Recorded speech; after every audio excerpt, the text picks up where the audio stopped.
congratulations on the film. I really, really enjoyed it. Thank you. Obviously, you've worked with Ian McKellen a number of times. Yes. How has that relationship, I guess, grown and developed to sort of where it is now? Well, I think it's because we are friends, and we know each other so well, and now it's been 20 years. I think you just cut through all the nonsense and you get right down to it, especially for him. I think it's always with an actor, you want to make them feel as comfortable as possible, but I think maybe I can sort of see when something's wrong or he's feeling uncomfortable, and you can sort of circumvent all that stuff if you can, Yeah, because I think particularly for him, it's quite a different role. It's sort of not what Yes. you expect. I was surprised, pleasantly so, by how nasty this film gets. Yes. Right. How much of a concern was that for you in terms of balancing how dark it goes? Well, I think it wasn't a concern at all. It's what I liked about it, honestly, And for him, I think if you talk to him, that you look at Richard III, but a whole gallery of Shakespearean villains that he's played, and it was, I think. If you're of a certain age, you've seen him do that, and yes, the world now knows him as the twinkling Gandalf and that wonderful character. But he's so good at this too. He's good at everything. That to me, man, I tell you that the scene, the day that we shot the scene where he has the opportunity to maybe not take as much money as he was planning to from Helen Mirren. And he said, "No, I'm going to take it all." It was you could hear a pin drop on that set. It was because you saw, again, this is Ian, at this point in his career, you saw him play the villain, but you realized that the character himself didn't want to be that, and the way he was able to express that tension, incredible. Yeah, part of me thinks there's going to be a lot of people watching this film and going, "Oh gosh, Gandalf saying the C word, I can't do this." Exactly.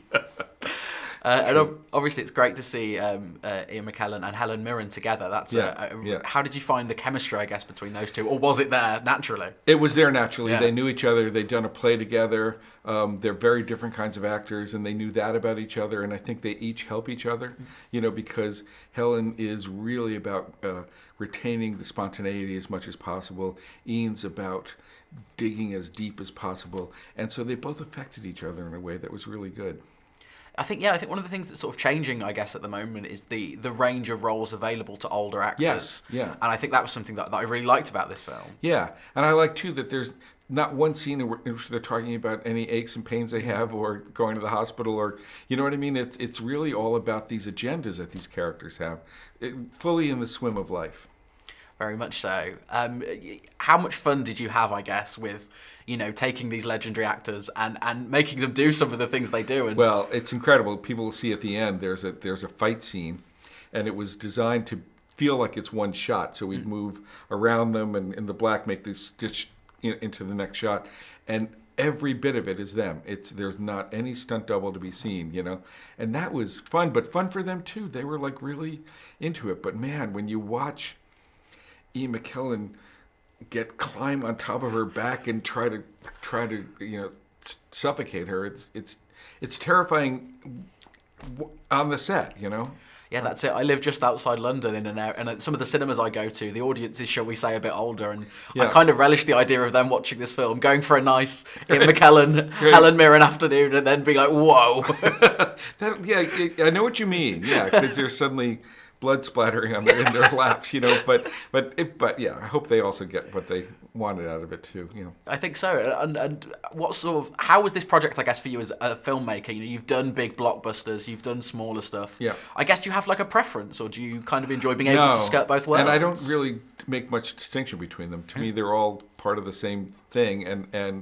But I have to say, every time you're on the set of a movie that's big, you're fantasizing about this kind of movie, because the freedom is remarkable and the speed of it is remarkable. Greg Yolen and I, the producer, got off a plane in London, and 7 weeks later we were shooting, and that kind of just like run and go and make it happen is just the best.